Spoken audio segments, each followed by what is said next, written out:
días, estudiantes, vamos a empezar la semana número 15 para el grado de quinto de secundaria resolviendo las siguientes situaciones significativas. Por la seguridad de su personal y clientes, en una agencia bancaria se instalará una cámara de video en un soporte de pared, de modo que brinde una buena vista a los cajeros automáticos como estamos observando. La altura de la cámara al piso es de 2,24 metros y la distancia de la pared donde se instalará la cámara hasta el cajero es de 7,68 metros. ¿Cuál es la medida del ángulo de depresión que debe formar la lente de la cámara con la horizontal? Entonces, como podemos ver en la imagen, tenemos el cajero y la cámara sujeta a la pared. Según el dato, la altura de la cámara al piso es de 2,24 metros y la distancia de la pared al cajero es de 7,68 metros.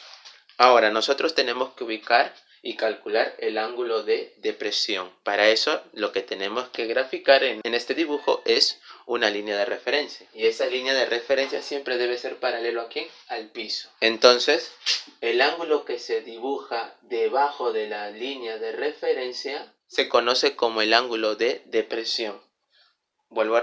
Cuando el ángulo que se dibuja está por debajo de la línea de referencia se llama ángulo de depresión. Se está formando un triángulo rectángulo ABC. Debemos recordar que si este ángulo vale alfa, en el punto C, ¿cuánto vale ese ángulo? Como son rectas paralelas por alternos internos, o la regla de la Z. Si se forma una Z, estos dos ángulos, ¿cómo son? Son iguales. Si él es alfa, él también es alfa. Ahora, si tú observas, estamos ubicando nuestro ángulo dentro de nuestro triángulo ABC. BC, ¿qué cateto sería? Es el cateto adyacente. Y AB, ¿qué representaría? El cateto opuesto. Entonces, para poder calcular el valor del ángulo, vamos a recordar lo siguiente, el famoso SOHCAHTOA.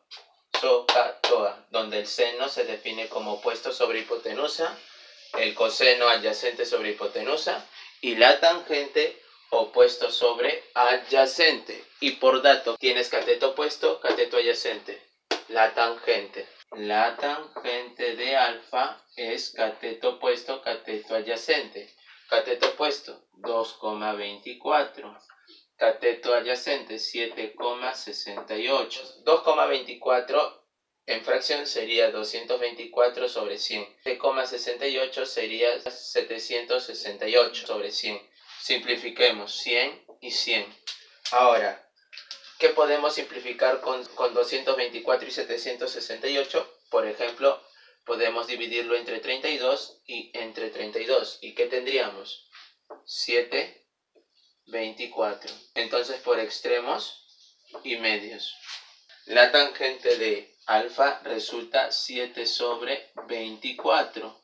Y ahora debemos recordar lo siguiente. ¿Qué triángulo notable tiene como cateto 7, 24 e hipotenusa 25? Es el triángulo de 16 con 74. Ahora, la tangente de 16, ¿cuánto sería? Opuesto adyacente sería 7 sobre 24. La tangente de alfa, que es 7 sobre 24, es también la tangente del ángulo de 16. Como la tangente de alfa es igual a la tangente de 16, ¿eso qué nos quiere decir? Que alfa llega a ser 16. Esa es la respuesta del ejercicio.